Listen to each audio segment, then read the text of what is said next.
آج کی رات یہ بات اپنے دل و دماغ میں بٹھا لو، اس گھر میں میری جگہ لینے کا خواب کبھی مت دیکھنا۔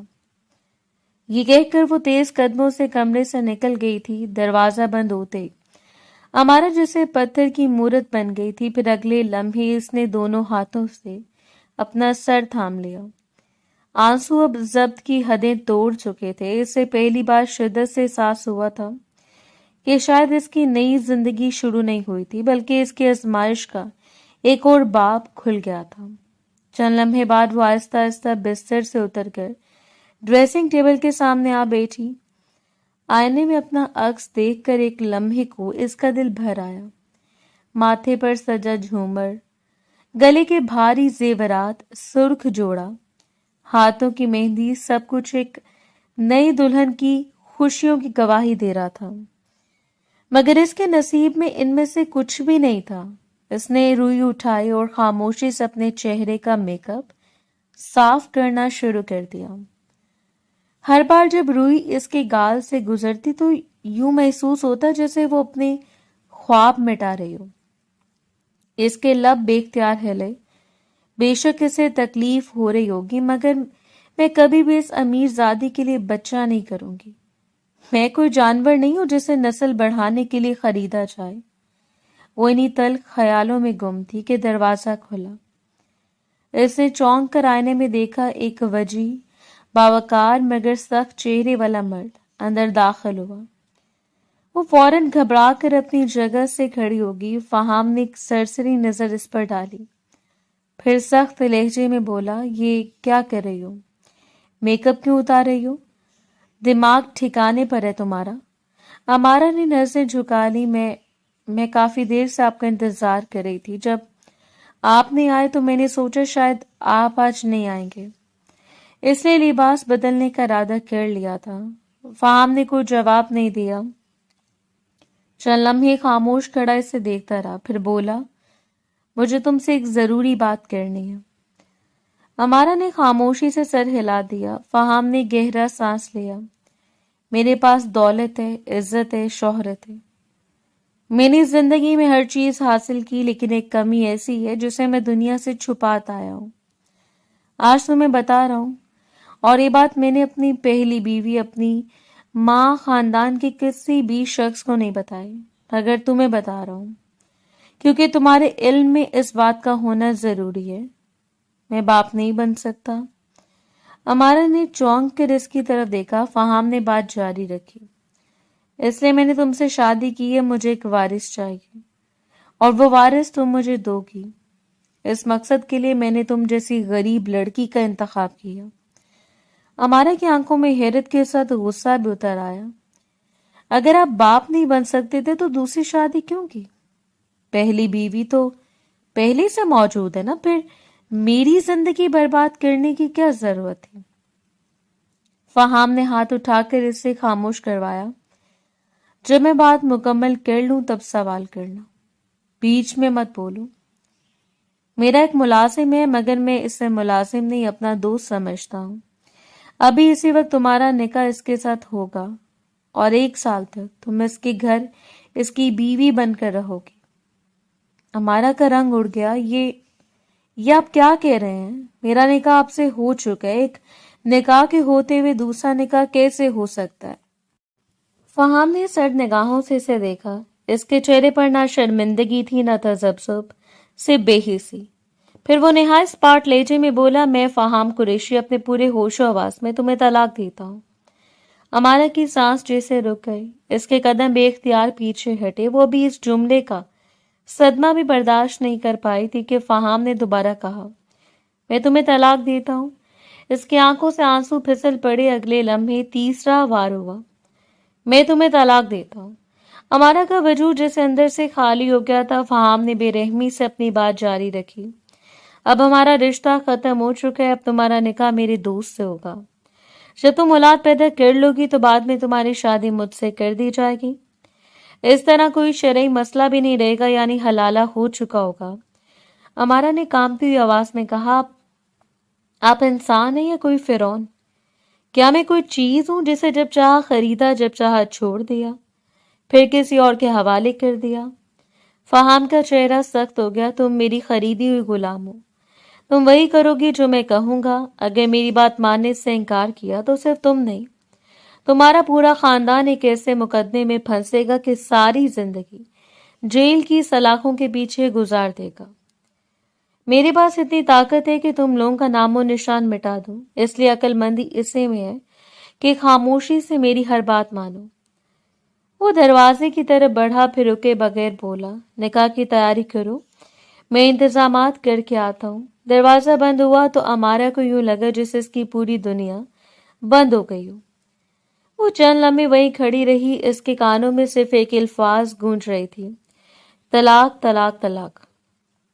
اسے یقین ہی نہیں آ رہا تھا کہ چند لمحے پہلے وہ ایک شخص کی بیوی تھی اور اب کسی اجنبی کے ساتھ اس کا نکاح کرنے کی بات کی جا رہی تھی.